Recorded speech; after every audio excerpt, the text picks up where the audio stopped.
Chapter 9. Hermione Granger was royally pissed off. She was pissed that Draco had read her unfinished novel even after she had explicitly told him not to.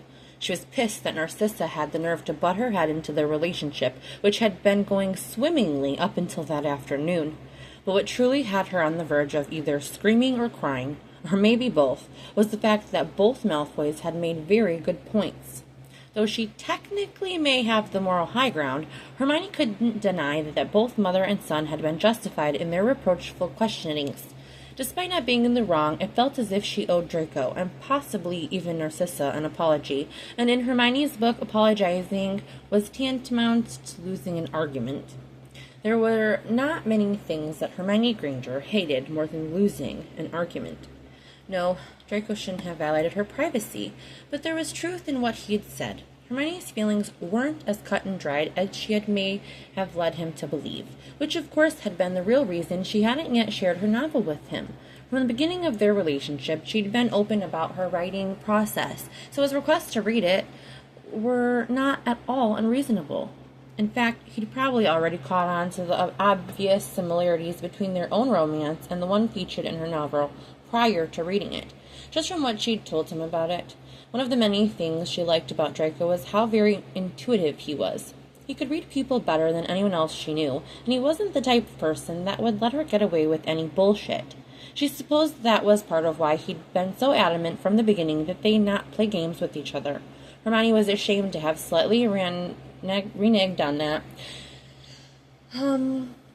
Despite the fact that it had truly been unintentional, he'd had a lifetime of relationships like that and didn't want that for them, and while she did appreciate that, the reality of being so wholly authentic and laid bare for another person was absolutely terrifying. And Merlin, how could she fault Narcissa for caring so deeply about her son and grandson? If only she had been able to quell Narcissa's fears right then and there with a "yes, I'm sure, I want this, and I'm not going anywhere." But the words hadn't come. She simply wasn't 100% certain, and how could she disagree that both Scorpius and Draco deserved a woman who was sure? They hadn't even discussed their Christmas plans yet for Merlin's sake. Yes, they had shared some of the deepest parts of themselves with each other. Yes, they had said "I love you," and they got each other, and they worked, but there had not yet been a discussion of long-term plans. Admissions of love were real and important, but it was not the same as a serious, logistical conversation about the future. How could she tell Draco's mother that she was sure that she was ready to step up to the plate as Scorpius's mother, when she and Draco had never even spoken of it? Despite how furious she was at the corner they had backed her into, Hermione knew without a doubt that she didn't want to do anything that might hurt Scorpius, even if it meant discontinuing her relationship with Draco. Hermione's body was shaking as she stepped out of the flue after leaving Draco's, his wide eyes and the concerned twist of his mouth running over and over through her mind. "Okay, Hermione," he'd said, as though the very last thing he wanted was to let her go. The house was dark and felt too quiet after spending so much time in the same dwelling place as a 5-year-old and a grown man that sometimes acted like a 5-year-old. Hermione walked through the house in a daze, checking in her usual, slightly paranoid way that nothing was amiss and that she was safely alone in the little cottage. The inspection proved that she was, in fact, alone. Alone. Very much alone. For a few moments, she wasn't quite sure what to do with herself, so she made a cup of tea and sat at the kitchen island, looking out at the backyard. After only a few moments of quiet reverie, she was struck by an idea. In mere minutes, her phone had been switched to airplane mode. The fairy lights had been clicked on, and she was snuggled up inside her fuzzy blanket on the couch, her laptop open on her knees. The conflicts of the afternoon had sparked something in her, and she suddenly knew what direction her novel was headed in. Whatever block she had been suffering from seemed to have been dislodged with her, and her fingers flew across the keys, scarcely able to work as fast as her mind required. The final outcome still remained unclear, but the next few steps ahead had been illuminated. The time her inspiration had run dry, the first rays of sunlight were streaming through the living room window. Hermione put herself to bed with quiet satisfaction, her mind finally blank and ready to leave her bigger problems for another day. It wasn't until Wednesday that Hermione came up for air from her writing binge, victoriously punching the air and shrieking as tears streamed down her face. It was finished. With a flick of her wand, celebratory music began to play, and she danced through the living room and around the kitchen until she was gasping and laughing with joy. Wiping the remnants of her tears from her cheeks, she sat down with the intention of emailing her editor, but she was struck with the overwhelming need to share her success with the one person who had truly been with her since the big novel's beginning. Her heart pounded in her chest, and she worried her lip between her teeth hesitantly. It only had been 3 days, and though the heat from their argument had certainly cooled, Hermione no longer to being sure than she had been before. How could she be? Would she ever be sure? By Monday evening, she turned her phone back on and unlocked the flue in case he was trying to get a hold of her, but there had been nothing but radio silence. Draco was giving her space as she'd asked, and though she appreciated it, there was still a tiny part of her that had been hoping he'd come after her. It also begged the question of whether or not he was still angry about the novel. Indecision welled up with her, and Hermione shook her head in an attempt to clear it. The reality was that Draco had read her work without her permission, and instead of supporting her or giving her the benefit of the doubt, he had jumped to conclusions. She didn't want to make more of it than it needed to be, but if she was being objective about the entire thing, it was a bit of a red flag. Her finger pressed the backspace button, deleting the message she began, and with a sigh sent an email to her editor instead. Friday, December 4th. It had been less than 48 hours since she'd finished her manuscript, and Hermione had already done everything she could think of to keep herself busy. After finishing it on Wednesday, she had gone for a long run with Chico to clear her head, followed by a luxurious soak in the tub, which had ended up being a bad idea.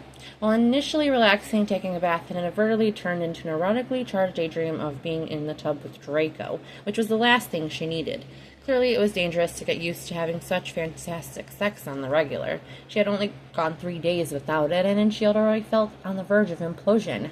But she had made a promise to herself to take as long as she needed to get some clarity, and she was going to stick to it. Yes, stick to it. Just stick to it. How hard could this be? She cajoled herself rather madly as she flopped onto her bed in just a towel. Get a grip, Hermione? In a rather futile effort to distract herself, she holed up in her bedroom for the evening in order to take one more pass through her novel, tweaking things along the way. Thursday morning, Hermione had enjoyed a nice lie-in, but the extra sleep did little to even out her mood. In fact, she woke up feeling sorrier for herself than she had in ages, and was rather indignant with the Malfoys. She would have happily gone along living in that perfect relationship bubble with Draco forever, but they just had to come along and ruin it. Typical Slytherins, always ruining everything. Logically, Hermione knew that fun new relationship phase would have had to end at some point, but she hadn't been ready for it to burst as soon or as dramatically as it had. The whole thing seemed quite unfair, but after several hours of moping, Hermione became sick of her whining inner dialogue and resolved to be finished with complaining for the day. Fuck the Malfoys, she declared, forcing herself out of bed. The rest of Thursday was pleasantly spent shopping, stocking up on all of her and Chico's favorites. The only downside to this was having to face the Christmas cheer that had sprung up overnight now that December had arrived. She avidly avoided any and all signs of Christmas, determining that it was much too early in the month to be worrying about holidays. Ever since Hermione had gone away to Hogwarts, Christmas had been one of the hardest times of the year for her. She had traveled home for the holidays during her first year in excitement, expecting everything to be as she remembered it, but nothing was the same. Despite how much her parents loved her, Hermione no longer felt as though she belonged there with the two of them. Her relationship with them became strained and uncomfortable, and by the time she was 13, she had begun to realize that her parents barely knew her, and that she may never have a true home with them ever again. While it was easy to ignore this reality for most of the year, it was thrown into devastatingly sharp relief during Christmas time. If only it could have been different somehow. When she was at home, she longed to be at Hogwarts, and she was at Hogwarts, she longed to be at home. The problem was, even home no longer felt like home to her any longer. No matter what she did or where she went, she could never quite manage to feel as though she was where she was meant to be. Now, Christmas brought memories of a snow-laden graveyard and a giant snake slashing towards them through the darkness. It brought back the first Christmas after her parents' death, when she had spent the weekend alone in her parents' house mourning their loss, alone with the bottomless supply of fire whiskey. Christmas Eve spent hiding in the upper rooms of the burrow, trying to escape the sickeningly endless holiday cheer that Molly exuded. Disappointed Christmas mornings, opening gifts from her husband that had clearly been purchased last minute without a thought to what she may actually like. The previous year had been particularly dreadful. She and Ron had fought 2 days prior to Christmas, and he had left to spend the week at the burrow without her. Hermione had spent most of the Christmas day in bed, wondering if this was as good as life was going to get. If so, she hadn't felt like it would be worth living much longer. The arrival of Christmas decorations and music and cold weather triggered her memories of Christmases past, and by the time Hermione arrived back at the cottage after shopping on Thursday morning, she was in a bit of a state. Still resolved on not spending the day in a pity party, she passed the afternoon binge-watching trashy shows on the telly and eating crisps to her heart's content, ignoring the pressure that was building in her chest. But it could only be ignored for so long. By the time evening rolled around, Hermione just couldn't put the memories off any longer. With a deep sigh and a well of determination, she took out her charcoal pencils and her high-quality parchment and spread out on the living room floor to work. If there was anything she had learned during her holiday in the Cotswolds, it was that the only way to move forward was to avoid the pain and sit with it for as long as it demanded. The only way out was to move through it. So she spilled her holiday horrors onto the pages one by one, surgically removing them from her mind, intentionally feeling every square inch of the pain, all the sorrow, anger, fear, anxiety, and overwhelm she'd felt in the past came pouring out onto the page. The need to expel it from her system was so great that her fingers could hardly work fast enough to appease her racing spirit. Harry, lying on his side in the snow atop his parents' grave, curled into a fetal position. His eyes closed tightly in agony. Haunted darkness reached for him from beyond the pages, and her best friend lay surrendered in its clutches, ready to breathe his last and sink beneath the ground to join the bones that lay there. The great hall decked out with all its larger-than-life Christmas trimmings, gargantuan trees and garlands, magical mistletoes and fairies fluttering amidst the falling snow that drifted down from the enchanted ceiling. But gone were the tables laden with the traditional banquet, and in their place were the bodies of those that died in battle, carefully laid in rows along the cold stone floor. The beautiful decorations were turned absurd in the face of the tragedies that had occurred there. An arrangement of highball glasses, once full of amber liquid but now empty, formed in the shape of a Christmas tree upon her parents' coffee table. The image of a woman in her bed, curled underneath a mountain of blankets, bloodshot eyes watching the snow falling outside of her window. Harry, at age 11, with a Santa hat in his head, sitting cross-legged on the ground in an abandoned classroom, he stared at an ancient gilded mirror, an eerily happy look upon his face as he gazed at the empty looking-glass. A couple entwined and falling through a window, a skeletal hand outstretched towards them. There were many more, and the longer she worked, the sadder she became. It felt like too much for her to overcome. The tragedy, the disappointment, the loneliness. In a fit of nostalgia, she set her mother's favorite Christmas album to play on her phone and spent several hours tucking her each memory into the portfolio Draco had given her. She sang softly to herself and cried while she worked, and she cried and cried and cried until the tears had all run dry. As she fell asleep in the early hours of Friday morning, Hermione wondered if maybe this Christmas would be different. Maybe this Christmas she could truly put the past to rest and replace her old wounds with new memories. When Hermione woke hours later, it was to the feel of the warm afternoon sun streaming down on her. Though the grief from the night before was still fresh, it was more manageable after getting some sleep. She felt a bit stir-crazy after being cooped up inside most of the week, so she went on a brisk run with Chico and spent several hours mindlessly cleaning the cottage without magic. Finally, at around 3 in the afternoon, she collapsed onto the back porch swing with a fresh cup of coffee, hemming and hawing about whether or not to text Draco. Despite the fact that she'd been the one to request space, Hermione had still expected him to have reached out to her by now. The week had certainly given her plenty of time for her anger to cool, and she did feel a tad more reasonable about the entire thing. But there still hadn't been the moment of clarity she'd been hoping for. Yes, she was missing both Draco and Scorpius terribly, and she hated being away from them, but she was so unsure about the future. She had just barely begun to get her feet beneath her. Could she really be sure that she wanted to be with Draco forever, when she's still healing from her relationship with Ron? Logic said one thing, while her heart said another. Would Draco still be angry with her over the novel? Had he stayed away in order to honor her request for space, or because he didn't want to see her? In the end, Hermione decided that she would just have to woman up and call the sod, because if she didn't get some answers soon, she might go mad from not knowing. The first call rang 3 times, and then went to voicemail. Not a good sign. Hermione called a second time immediately, only to have it ring once and then go to voicemail again. Her heart sank, and she stood up, pacing to the porch as she waited to leave a message. He must not want to talk to her. Why else would he be declining her calls? "Hey, Draco, I was just calling to see if we could—" "Hold on, I think there's someone at my door." Chico had begun to bark and prance around, and a loud knocking reverberated through the house all the way to the backyard. A surge of anxiety flooded through her. She had a feeling in her gut of who it might be. She frantically combed a hand through her wayward curls and tugged at the running kit that was now quite dirty and smelly after her run and the hours spent manually cleaning. A loud pounding of the door rang through the house once more, and she heard a muffled rebuke from the other side. "Scorpius, stop that. It's impolite to—" Hermione swung the door open and looked at the boys with wide eyes, her heart in her throat at the sight of them. Before she could think of anything to say, Scorpius launched himself at Hermione with a cry and wrapped his arms around her middle, clinging to her. With a gasp and a laugh, she stumbled backward and grabbed him beneath his armpits, hauling him up to her chest so that they could hug properly. Draco shuffled inside and shut the door behind himself, lingering awkwardly a few paces away, looking on as his son settled into Hermione's embrace. Scorpius rested his head on her shoulder and wrapped his arms around her neck, squeezing as tightly as he could.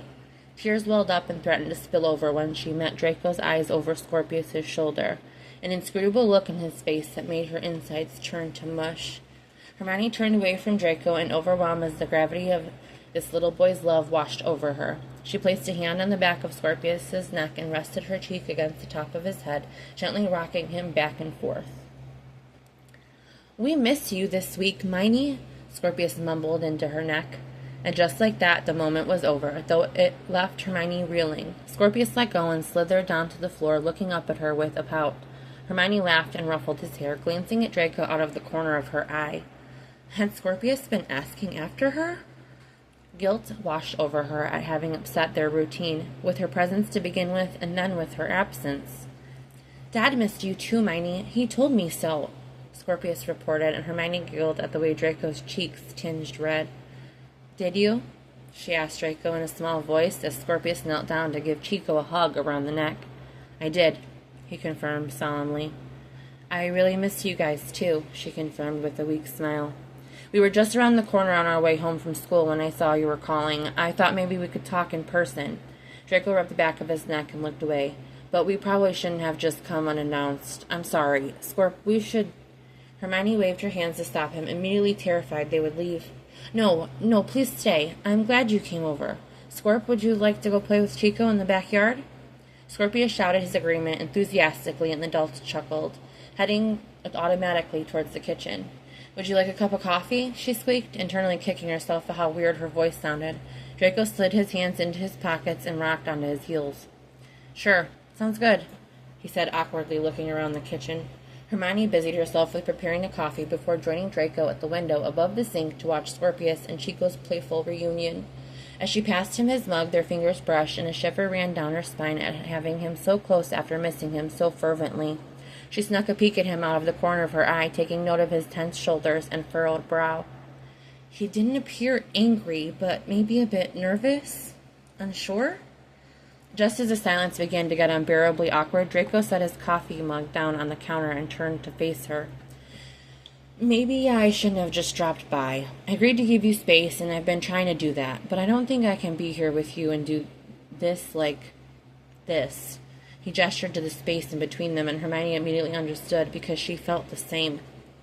To be in the same room, exchanging pleasantries like they were mere acquaintances, keeping a respectable distance between themselves.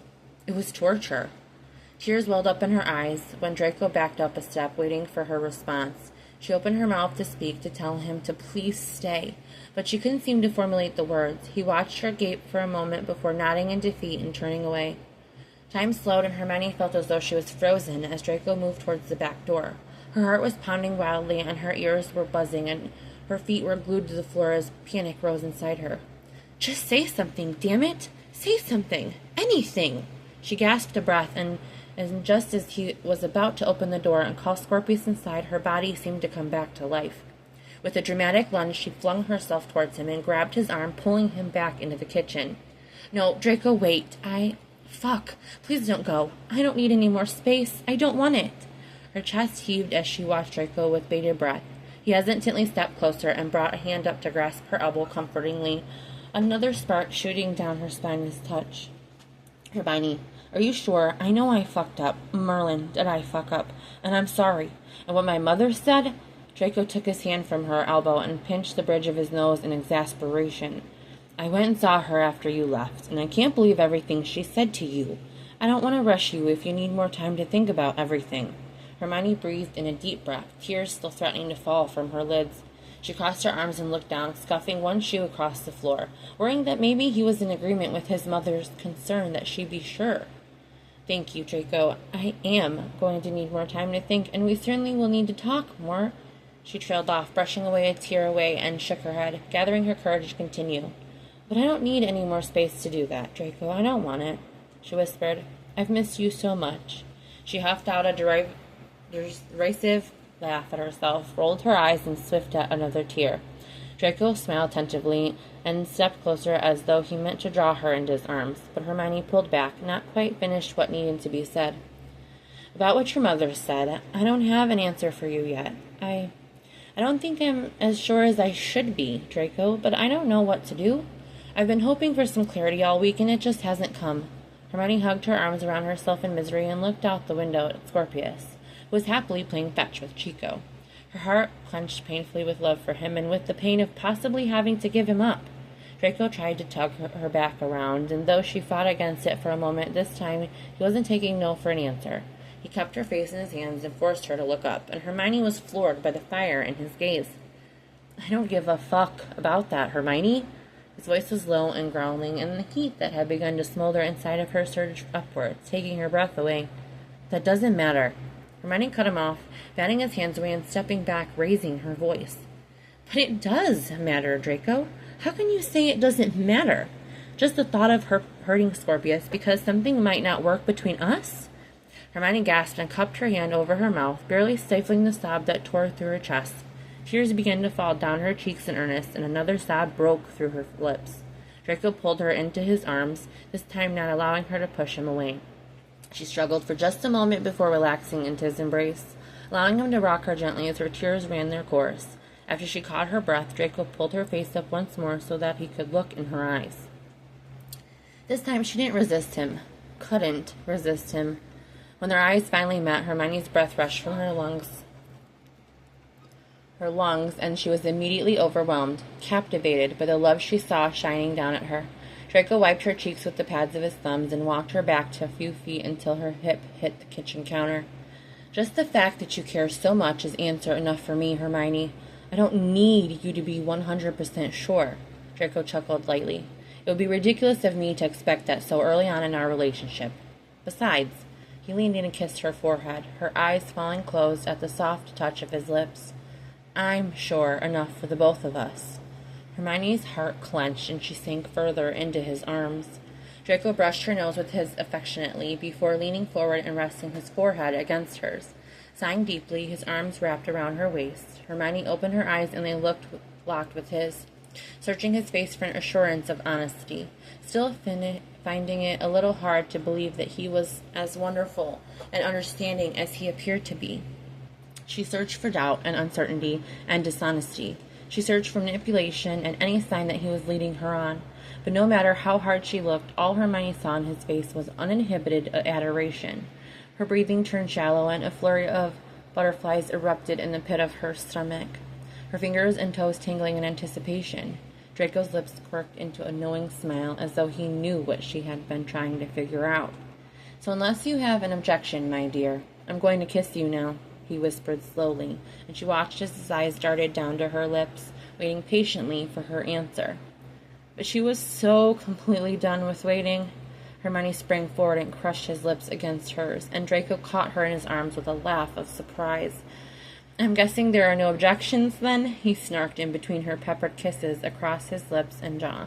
Hermione slapped him on the arm before wrapping her arms around his neck and tugging his body down to hers. "Shut up and kiss me, you prat," she murmured against his lips before opening her mouth and sweeping her tongue along his. Draco groaned and swiftly picked her up, depositing her unceremoniously on the kitchen counter before stepping in between her legs. Hermione moaned as he ran his large calloused hands along her arms and up to cradle her face. His thumbs pressed almost too tightly against her jaw. Though she'd only been without him for 5 days, it had been like a lifetime apart, and Hermione greedily drank him in. Time stood still as they got lost in each other, the world falling away. Hermione wrapped her legs around his hips and pulled him into her even more tightly, her hands running through his hair before she trailed them down to his chest and to his belt buckle.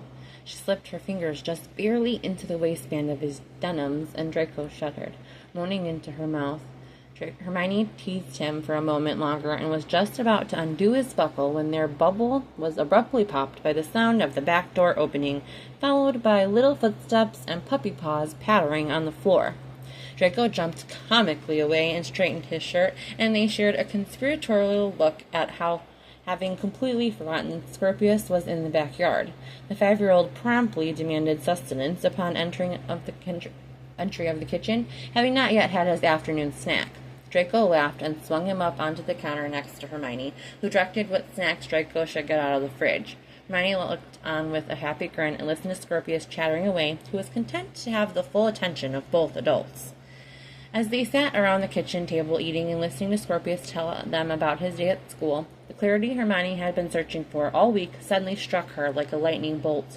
There was no place in the world she would rather be than right there with her 2 boys, and she couldn't imagine that ever changing. That feeling she'd had for so many years that she didn't quite fit anywhere was nowhere to be found.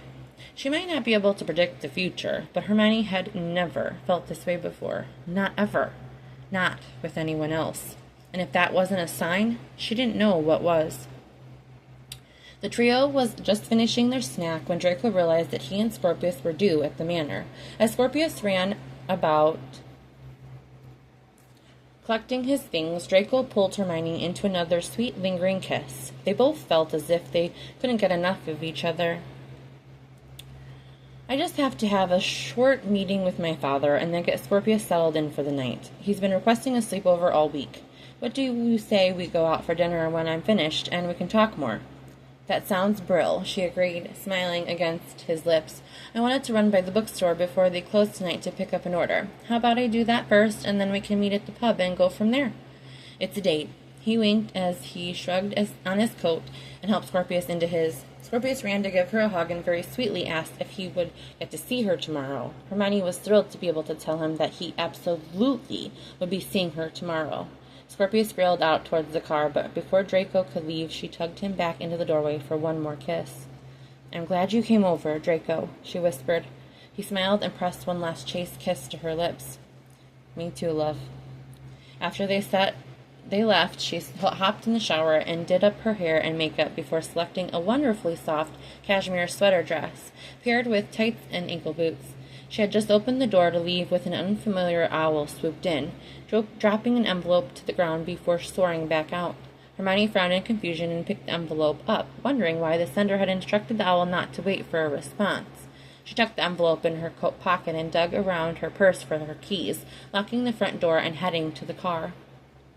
It wasn't until she had gotten buckled in that she remembered the envelope in her pocket and ripped it open to take a quick look. There was no letter as she had anticipated, just a single photo. A photo of Hermione at the burrow, posing with her hands on her stomach, the first and only picture that had been taken of her while she was pregnant. She had never had it developed, and thus was seeing it for the first time. An unexpected sob rose up in her chest, and she pressed her hand to her mouth, fighting to breathe.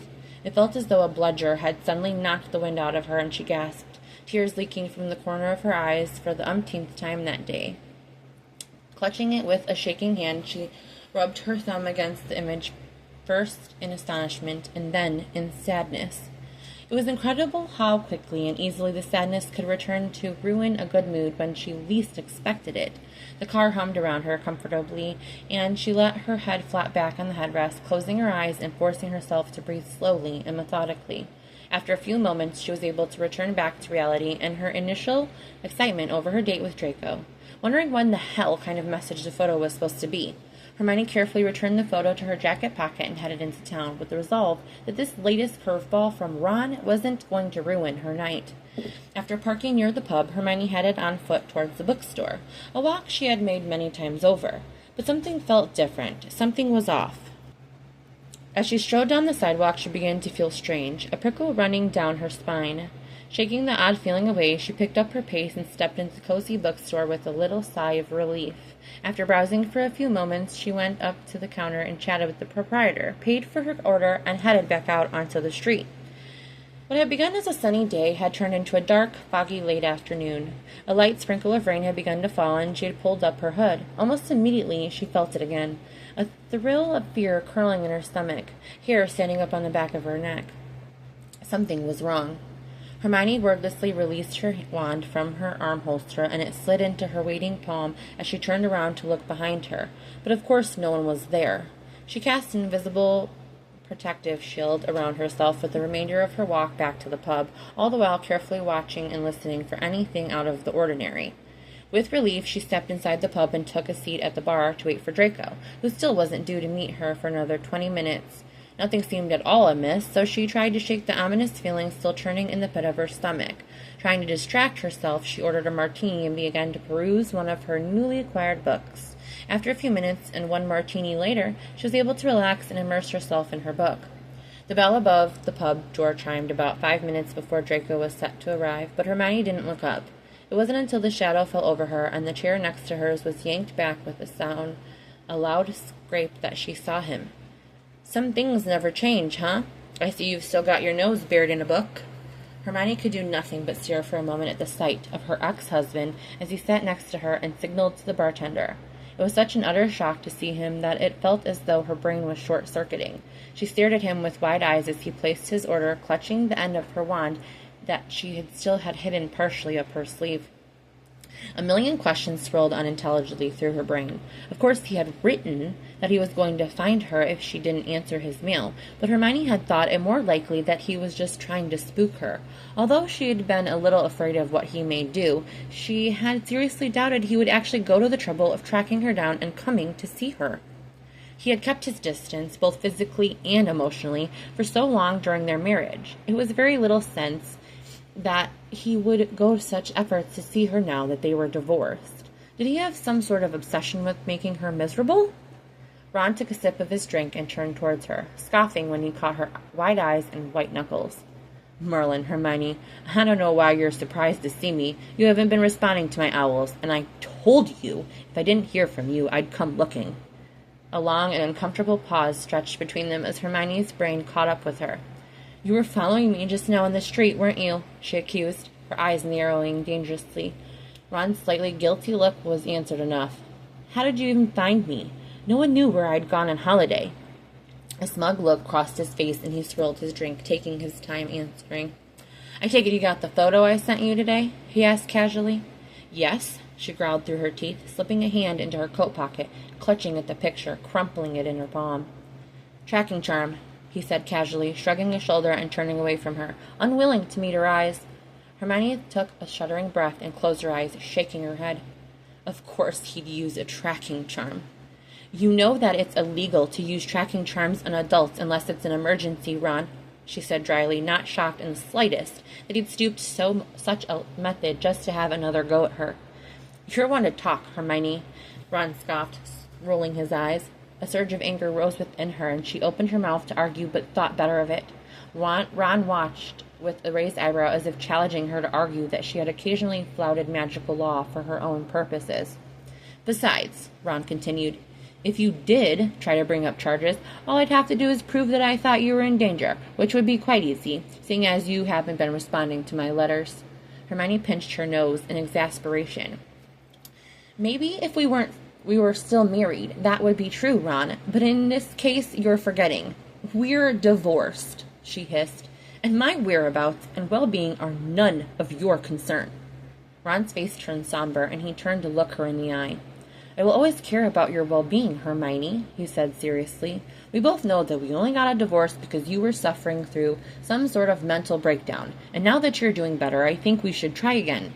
Ron laid a hand atop Hermione's, but she yanked it away from him and leaned as far away as possible as she could while still remaining in her chair. "What?" she snarled, her blood boiling in her veins. "I know that after you lost the baby you were having a hard time, but I'm willing to overlook that. Harry and Ginny told me that you seem like you're doing better, so let's put it behind us and have a fresh start. Hermione, we belong together," he implored, and Hermione couldn't help but stare at him and squinted her eyes as though he had 3 heads. Blood was pounding in her ears, and she shook her head for a moment, trying to make sense of the inanity Ron had spouted. "Let me get this straight, Ronald.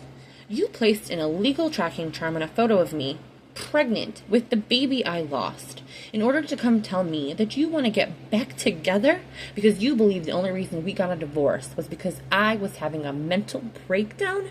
Did I miss anything?" "Well, when you say it like that, it does sound a bit..." But before he could finish, a bubble of laughter had risen up inside of her, and all of a sudden she was laughing uproariously, bent over the bar with tears streaming down her face. "Oh my God!" she gasped out, continuing to laugh with uncontrollable hilarity. "That's the funniest thing I have ever heard." Ron crossed his arms and began to seethe, but she paid him no mind, merely wiping at her face and shaking her head in disbelief. "You know what, Ronald?" She drank the last few sips of her martini and threw some bills down to cover her tab before pulling out her phone. "Thanks for the laugh, but I think we're done here." She gave him a hard pat on the shoulder, as if to say good riddance, before heading towards the door and sending off a quick text to Draco. "Change of plans. Ron showed up at the pub, heading to car now. See you at your house." Just as she stepped through the door, she heard him follow after her, but she just continued on her way, pulling her keys from her purse and turning the corner to the dark, deserted side street where she'd parked. She almost made it to the car when Ron caught up to her and grabbed her arm, swinging her around to face him. "We are not done, Hermione," he snarled, infuriated. Hermione pushed his chest with both hands, succeeding in shoving him back several feet. "If you honestly believe that my behavior was the only reason we got a divorce, then you're an even bigger idiot than I thought you were," she screeched, finally unleashing the anger that had been unfurling since the photo had arrived by owl post. "How could you even say that, Ron? Why the fuck are you even here?" "You're the one that said you wanted a divorce, Hermione." "Oh my God, Ron, I asked for a divorce after I just found you fucking someone else in our bed," she screamed, waving her arms wildly in articulation. "You're the one that drove me to that, Hermione. You completely shut me out after your miscarriage." Hermione turned away and hunched over with her hands on her knees, shaking her head in disbelief, trying to catch her breath. It would do her no good to argue with him. He would never see the truth. "I can't believe this is happening," she muttered to herself before standing and continuing towards her car. "We belong together, Hermione. Don't deny it. You've always loved me, and you were going to come crawling back to me sooner or later anyway," he yelled at her back. "I was trying to be the bigger person here, Hermione. I was trying to let you save a little bit of your pride, but..." Hermione spun around back, having heard enough. "Stop it, Ron. Just shut the fuck up," she yelled, advancing on him until they were nose to nose, jabbing a finger into his chest. "Don't you dare act like I'm some pitiful little weakling without you, and don't you dare pretend like the divorce was my fault." Ron crossed his arms and lifted his jaw in defiance. "If you hadn't hated the idea of having children with me so much, then maybe..." But Hermione had heard enough. With a guttural scream of anger, she reeled back her fist and punched him square in the nose, a satisfying crunch echoing down the alley. "Fuck!" Ron screeched, hands covering his nose as blood streamed down his face. "I think you broke my nose!" Hermione barked a laugh and shook her hand out, jumping up and down at a bit as adrenaline pounded through her body. "I should have done that a long bloody time ago," she said. "Fuck, that felt good." "Fuck you, Hermione," Ron growled through gritted teeth. Hermione continued to shake out her hand while Ron tried to stop the blood flow with his shirt. Bright red blood splatters landing on the pavement that sparkled with freshly fallen snow. It was snowing. A calm fury descended upon her, and she knew what she had to do. It was time to end this once and for all. "You know what, Ron? I don't know why you came here today, but since you're here, let's get a few things straight." Ron looked at her with contempt and opened his mouth to talk over her, but she continued on anyway. "You raped me, Ron. No, Just shut up and listen, she said coldly, her voice low with a mix of hatred and finality. Don't even try to pretend that the day our daughter was conceived, you weren't hate-raping me. And you're still blaming me for the miscarriage? She huffed out an incredulous laugh and threw her hands into the air. You are fucking unbelievable, Ronald Weasley. To come all the way down here and try to ruin my holiday? I don't for 1 second believe you actually want to get back together and act like I had some crazy nervous breakdown and now you're here to swoop back in. I would never, will never come back to you.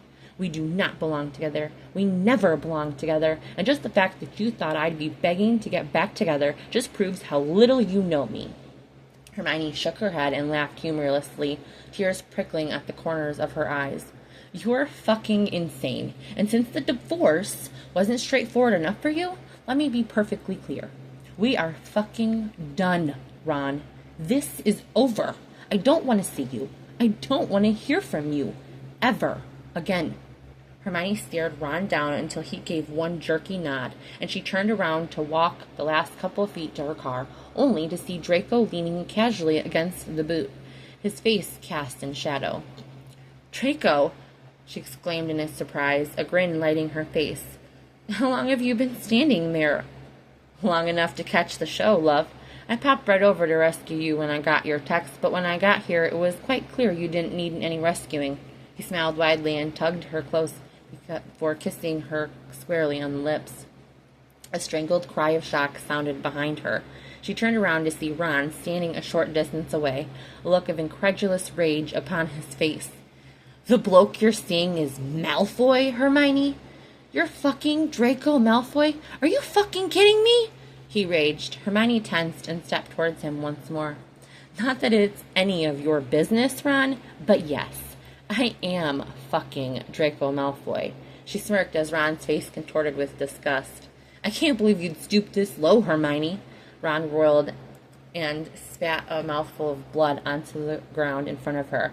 And to think, I'd think really hard about what you say next, Weasley, Draco interjected, stepping around Hermione with his wand drawn, twirling it between his fingers, barely controlling the rage rolling off of him in waves. Draco, Hermione said gently, laying a hand on his shoulder. She appreciated the sentiment, but thought it best that a wizard's duel not break out on a muggle street, whether it was a deserted alleyway or not. Let's just go. He's not worth the trouble, honestly. Draco didn't move, and the two men stared at each other for a long moment before Draco dropped his wand and gave her a jerky nod. Okay, love, he agreed, and they both turned towards the car once more. But unsurprisingly, Ron couldn't leave well enough alone. Enjoy my sloppy seconds, Malfoy. Although I should warn you, she's always been a frigid bitch, so good luck with that, he called out to them. Hermione tried to grab Draco's arm to stop him, but it was no use. Forgetting his wand completely, Draco strode over to Ron and pulled back his fist to hit him. Ron tried to duck and scurry backward, but Draco got a hold of his collar and held him steady. One punch from Draco's fist and Ron was down on the ground, holding his nose as he swore and panted, trying to breathe through the steady stream of blood pouring from his nose. Draco advanced on him, and he made a pitiful attempt to roll away, but it was no good. Hermione watched on, her eyes wide and a hand clutching her mouth as Draco pushed Ron onto his back with a kick and put a booted foot on Ron's shoulder, pinning him to the ground. He bent to his knee and leaned all his weight onto Ron's chest, making Ron gasp and sputter as he tried to suck air into his lungs. Draco glanced up at Hermione and met her eyes, checking in with her, his eyes liquid silver and full of a burning passion to protect her. Hermione had never felt so wanted, so intensely loved. She let her hands fall and nodded, a rather crazy smile lighting her lips as the turn of the night had taken. Draco's eyes dropped back down to Ron, who had been fighting to get out from under his heel, but he simply pressed harder. Weasley, Weasley, Weasley, Draco drawled and shook his head patronizingly. You just couldn't keep your mouth shut. I could kill you right now, you know. I'm sure Hermione wouldn't be too chuffed over it. Draco looked up at her and shot her a wink. You know we would never be pinned for your murder. It's not like anyone would ever find a body. Draco laughed to himself as Ron thrashed against him, watching him with wide eyes. He looked wistfully up at the sky as though he would like nothing more than to commit murder right then and there. But it just so happens that I'm due presently for a date with your ex-wife, and I'd hate to be even more late for our dinner reservation than you've already made us. So I'll tell you what, I'm going to let you go, on one condition. Draco moved his foot up to Ron's windpipe and pressed down, leaving Ron to kick and flail, trying to breathe in vain. You will never come near Hermione again. Got it? Ron nodded desperately, and Draco removed his foot from his throat, leaving Ron to hack and cough, sucking in lungfuls of air. Draco dropped into a squat next to his face and grabbed his hair, forcing his head back so that he could look him in the eye. Ron continued to gasp and struggle, but Draco drew his wand and ran the tip of it along his throat. Ron stilled in terror, his eyes comically wide. One letter, Weasley. One phone call. One visit. If I hear that you have contacted Hermione in any way, and believe me, I'll know. I'll know. I will find you, and I will kill you, Draco whispered. Am I being clear enough for that idiot brain of yours to comprehend? Ron jerked his head in confirmation. Good. Draco stood up and brushed his hands off before striding over to Hermione's car and opening the door for her. She slid into the driver's seat and started the car. Waiting as Draco buckled before pulling away from the curb, she glanced in the rearview mirror just in time to see Ron hobbling further down the dark alley and apparating away. Draco reached over to take her hand, and she jumped, adrenaline still pounding through her veins. Sorry, love. Is your hand okay? You throw a mean right hook, so I've heard. Ha! You mean you felt my mean right hook, she laughed, and he agreed, running his wand along her right hand as she drove, easing her aching muscles and joints. You didn't actually make reservations, did you? She asked as she pulled into the driveway of her cottage. Draco scoffed and unbuckled, eager to get her inside. Nope. Sounded good, though, didn't it? He laughed, and she giggled, pulling him up towards the house. Looked good, too, she commented while she unlocked the front door and dragged him inside before kicking it shut. Yeah? He followed her up the stairs and into her bedroom, watching her with hooded eyes as she peeled off her booties and tights. That might have been the hottest fucking thing I've ever seen. Hermione sighed in pleasure as Draco pulled her dress over her head and ran his hands down her bare sides.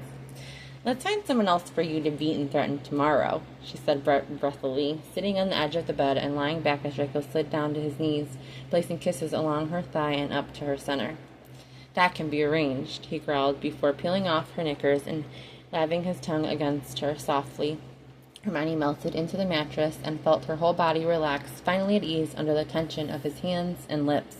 She enjoyed his tongue for a moment before pulling him up to the bed so she could look him in the eye. Did you mean it? She asked quietly, slowly unbuttoning his shirt one button at a time. He ran a hand along her face and cupped her neck reassuringly, his face somber. I've never been more serious, Hermione.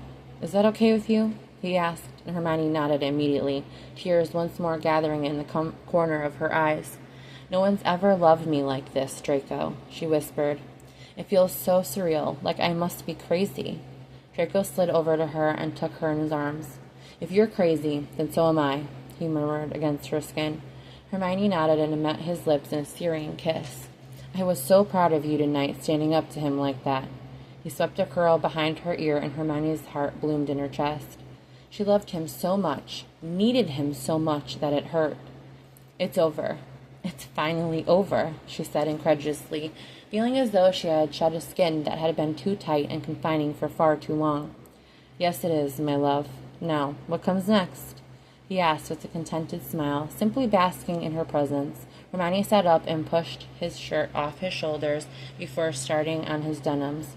Well, first, I think we should have sex, she said matter-of-factly, and Draco barked a laugh. And then after that, maybe something to eat. And then after that, world domination, who knows? Her laughter rang brightly, and Draco pushed her onto her back, helping her snuggle beneath the covers before joining her. Sounds like a plan, my dear, he chuckled, snapping a finger and extinguishing the lights. The moon rose as they took their time relearning each other, sealing their future together with lips, hands, and laughter. Hermione felt lighter than she'd ever had before, secure in the arms of the only man she'd ever felt truly at peace with. Home.